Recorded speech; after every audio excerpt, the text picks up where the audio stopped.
She had other amusements too. I have killed thousands of your kind before. We've got our friends close by.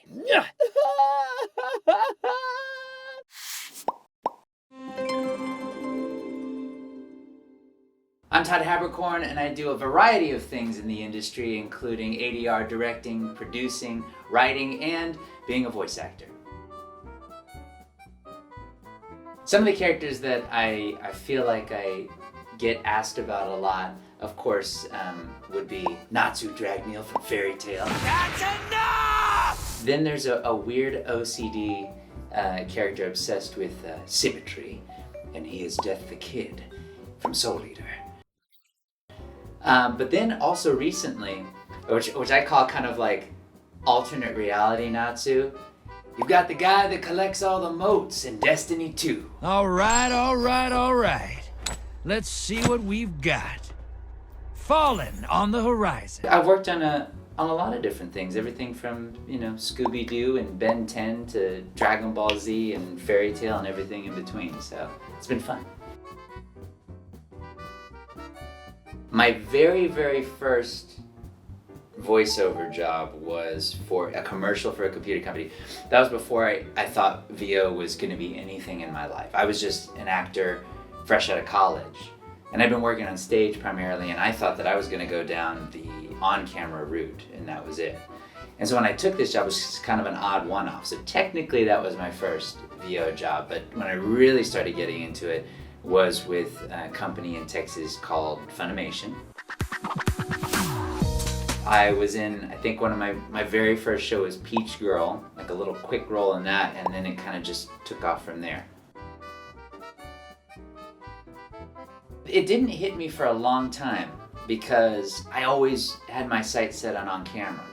So the moment I would say when VO really took hold and I was like, okay, let me shift my perspective, because we all make plans for life, but then life's like, those plans? No.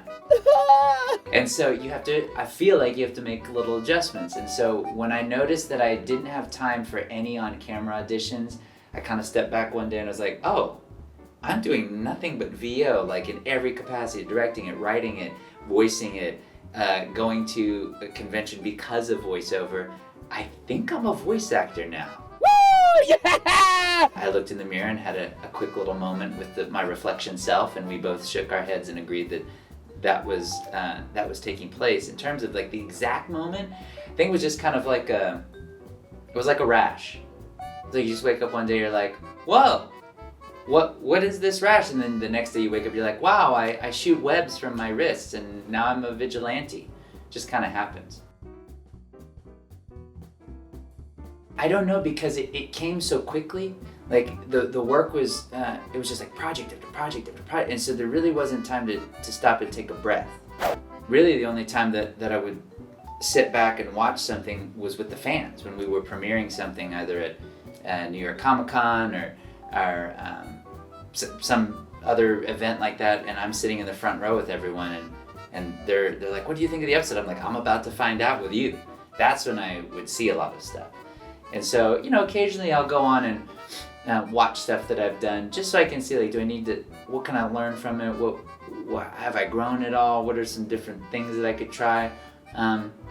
So every now and then I'll go poke around. I'm going to answer that question in part 2, right here on Talking Voices.